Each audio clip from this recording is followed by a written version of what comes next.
Hello everyone, this is Aaron again with another video. Spring is coming. We're now looking at March. In March things are going to start to clear up a little bit. It's going to be time for us to start shooting a lot.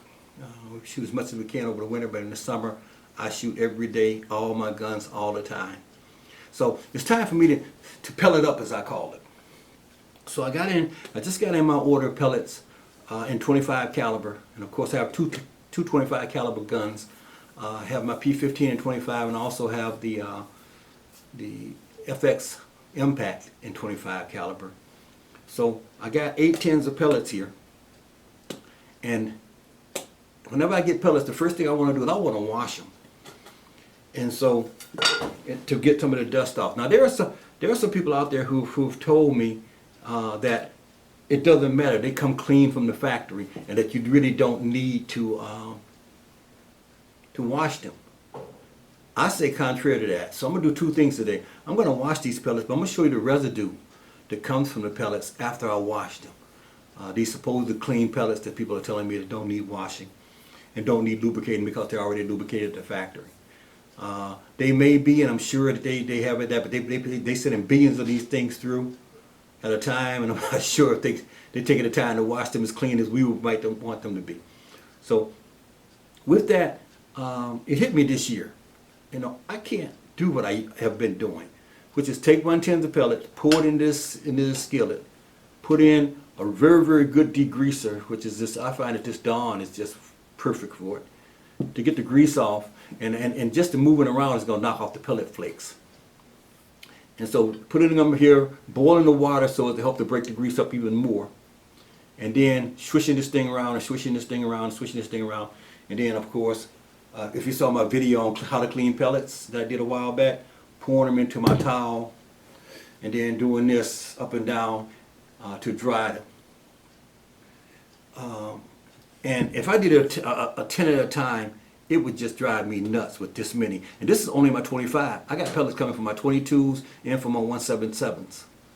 The 177s is going to be fairly easy because, of course, they're very, very small pellets. So if I end up with 2,000 of those, 2,000 or 3,000 of those, it's not going to matter. You know, here, this is 350 each. This is 350 each.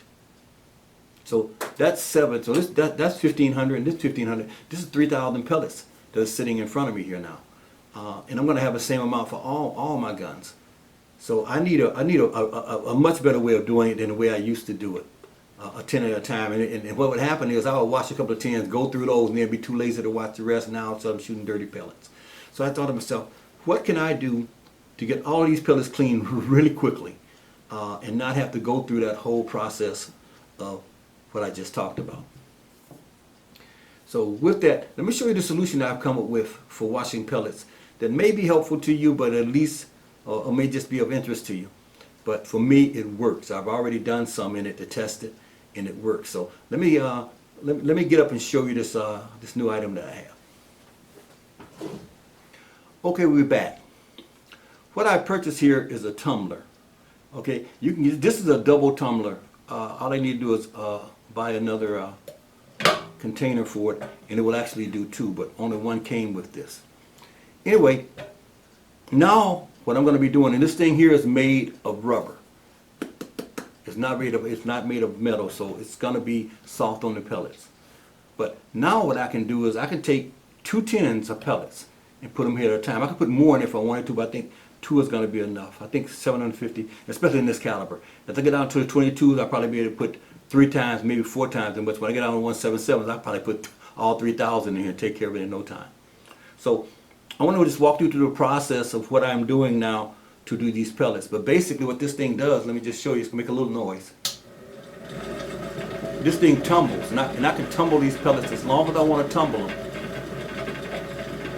Then turn it off, take them out, dry them off, and then and we'll talk about the rest of the process, lubricating and all that thing next. But that's where we are now. So let me walk you through the process of what I'm going to do in order to clean my pellets from now on. All right, let's go with that now. I'll do a close-up on this so you can see it. Okay, we're back. And what we have here is we have our Dawn dishwashing stickers. This stuff here is really, really great for, and this is a super 3x power for removing grease. Got some water around 200 degrees that I just got out of the microwave. And now what we're going to do is we're going to add 2 tins of pellets to our little rubber canister here.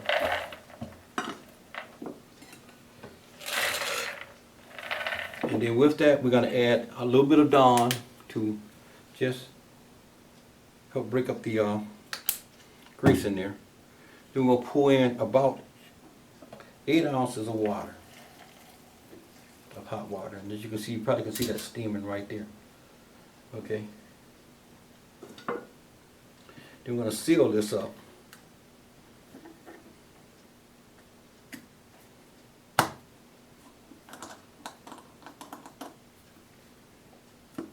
Make sure it's still good, because we do not want this water leaking out of here. Okay. Gonna add this. Put them in a tumbler and start it tumbling. Okay, we're back. This has been running for about 5 minutes. So we're going to turn it off now. And I might mention this thing, like I said, it's rubber. And the next thing I like about it is it doesn't have an agitator in it. So nothing is banging the pellets together. They're just smoothly being rinsed in here. You can hear them as they turn. They're just smoothly being rinsed in there. So enough to get stuff off but not damage the pellets. Because some of the pellets have very soft skirts and you wouldn't want to do that. Okay, having done that now, what we're going to do is bring over our container, bring over our strainer, and now we can pour the pellets in there and have the, there you go. A little bit of water did escape out, but it didn't escape enough to come out in mass quantities. So now what we want to do is take this and pour these pellets into here.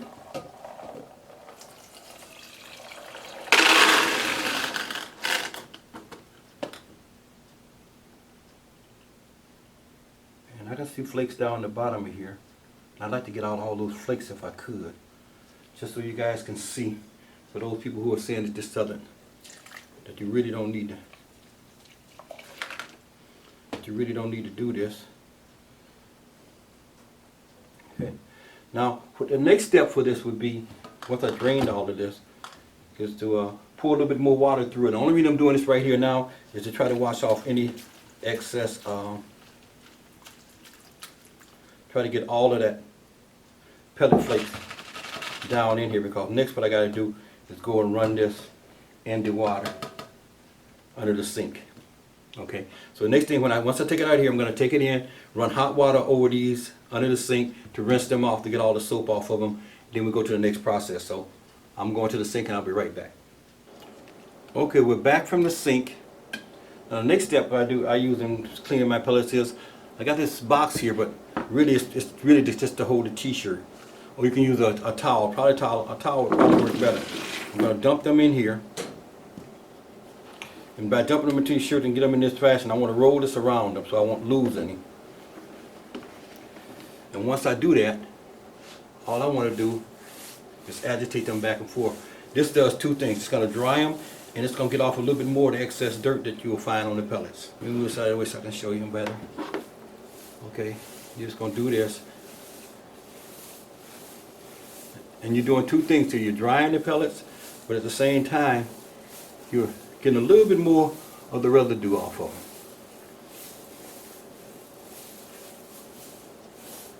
them. Okay, after having done this part, I just came back to show you the end of this. Okay, this is my drying towel, my buffing towel. But I use t-shirts. I got a lot of old t-shirts around. So now what I'm going to do, I'm going to take another t-shirt, a clean t-shirt, lay it in this basket and pour these pellets into there.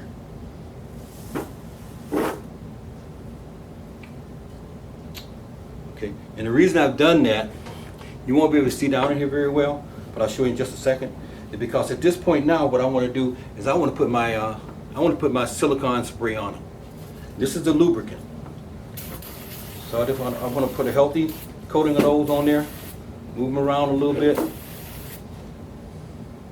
And now what I'm going to do, I'm going to buff them again, only this time I'm buffing them with the silicone on them. This is the coating that's going to go on them to keep them nice and shiny. Make sure that if I have some out there, leave the tin outside, they're not going to turn gray on me or anything like that. This is going to protect them. So now I'm going to do this for a while. Just to get that spread around in there good. And also get the excess off with the towel. So you can spray as much on there as you want, because this towel is going to upset the towel, in your case, or t-shirt in mine. This is going to absorb most of that. And if you can take a look at this, you'll see that there's really a shine to those now. But I'm going to show you something else that happens also once you put that on there. But do this.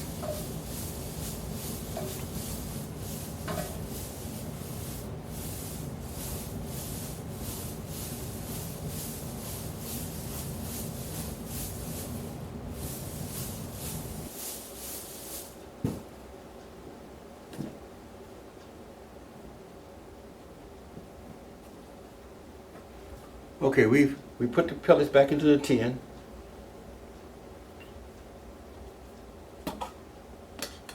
And I want to show you the difference between the two tins. And I'm not sure if you can see that well, the difference to the left and right. Let me get a bright light over here, and so I can try and show you exactly what I mean here. So give me a second to plug this light up. Okay, try to get this up where you can see. I hope that you can see that the pellets on the left are just glistening compared to the ones on the right. I mean, just so shiny, they like that. The difference is night and day, okay? And I'm going to show you why that is. Because we buffed these pellets. And because we buffed them, after doing all the other cleaning, this is what we got left. Now, let me turn this light off. This is what we got left, folks. And people are saying, you don't need to clean the pellets. You don't need to clean the pellets. Okay? Every time you touch one of these pellets, you're getting dust on you. And I shoot in the house. This is why I tell you, I don't shoot any pellets in this house in the wintertime out the window. Even though the barrel is sticking out the window. I don't shoot any pellets in the house without washing them, because every time you pull that trigger, microscopic parts of this stuff is flying in the air. If you got young kids, babies and that sort of thing, and you shoot in the house a lot, and this stuff is flying around through your house and being sucked up by your heater and being sent around the house, people are breathing this. If you shoot a whole lot, that's why I don't like shooting inside. I never like shooting inside unless it's well ventilated. If I don't hear a big exhaust fan going, I'm nervous. That's why. So I'm going to end up doing all these pellets, but I just wanted to show you what I do to prepare my pellets and to make sure that when I'm using them in the house, it's safe for me to use them. Oh, there's one other thing I wanted to show you before I go to the next part. But there's one other thing I want to show you here, and that is this. This was the wash water that was inside the tumbler, and there is still residue inside that tumbler over there. But I just wanted to show you this. Again, for those people who say that you don't need to wash pellets, there's nothing, they're clean in the factory. This doesn't even count the residue, and this is just from 2 pellet things, and I'm having trouble getting it all out of here. Okay, I hope you guys can see this. I'm gonna try to get it close to the camera so you can see it. This thing was pure white. Do you see that? Okay, that's the residue out of the water. Okay, and these are bigger parts, so I don't know if they're flying there. If they flew in there, they probably would land somewhere. But between that right there and this right here, I think that you guys might want to wash your pellets, especially if you're shooting indoors. Shooting outdoors, of course, the wind will blow it away, but if you're shooting indoors, I just like to clean them, period. And not only that, this stuff is getting on your hands. Forget to wash your hands and eat something. Or not only that, some people tell me this stuff can actually soak into your hands, the microscopic parts of it. I don't know. But be careful with lead.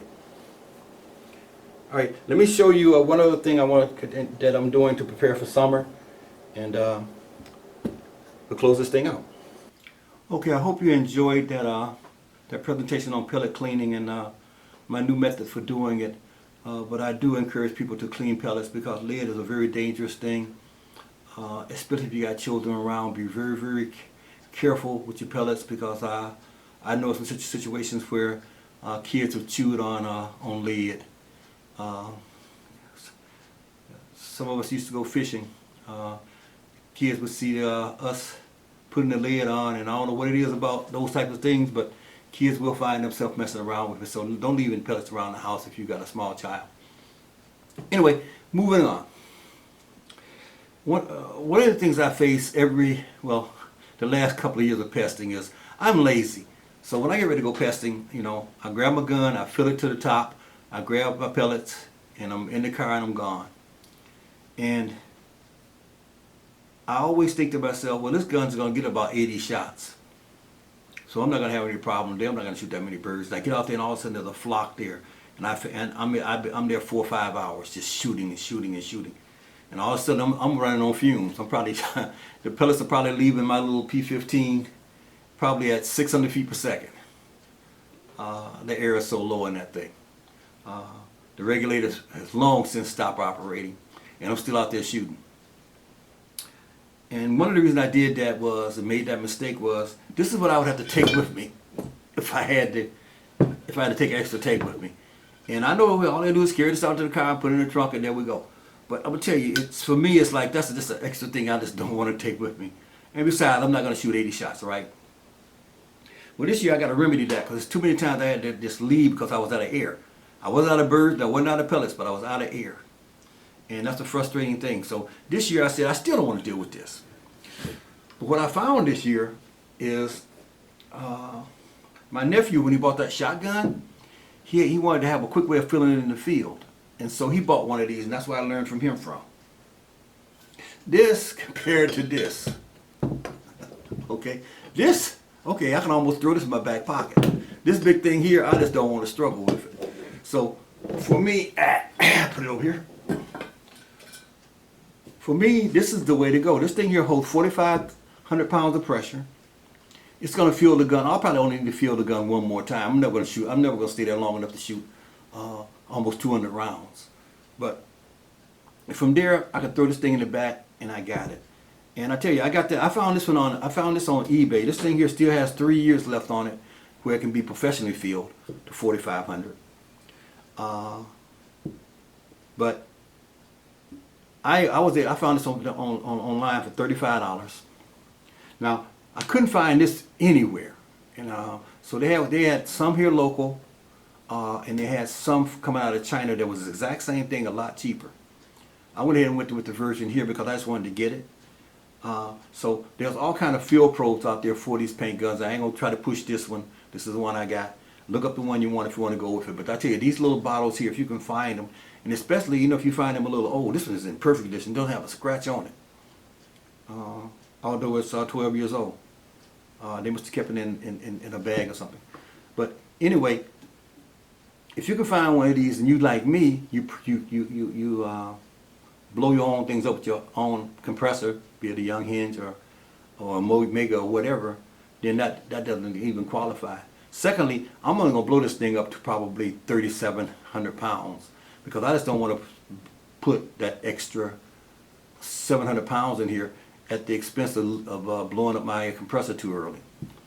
So anyway, I just want to say that to you. If you guys are like me and you want to go out in the field and you want to shoot for a while and you don't want to carry that big old bottle with you, this is a really, really good backup for if you're just going out pesting. If you're going to the range, this may not be enough because you're probably going to be shooting a lot more. But just wanted to throw that out as something that you might want to look into also. So that's another video. Hope to have the weather changes pretty soon and going out and taking care of some more pests and getting some more permissions, which is going to be this year I'm really going for permissions because I'm finding the birds are getting kind of smart at one of the farms. The other one, they still stupid a little bit because they haven't gotten used to me. But if I could have a rotation where I can go back to the farm maybe every 3 weeks or 4 weeks instead of every twice a week, then I may have a better go at it. You know. Any of you guys out there that are pesting, tell me about that notion. If you're pesting and you got one farm and you go to it quite a bit, are the birds getting very much aware of you that they can even distinguish you from the rest of the workers and the families there? That when you walk around, they tend to be a little bit more nervous than the people who work there all the time, or is that just me not reading things right? I don't know. Well, anyway, another video. I enjoy doing those for you, and let's just keep it safe, and I'll try to keep these videos coming. Have a good one, you guys.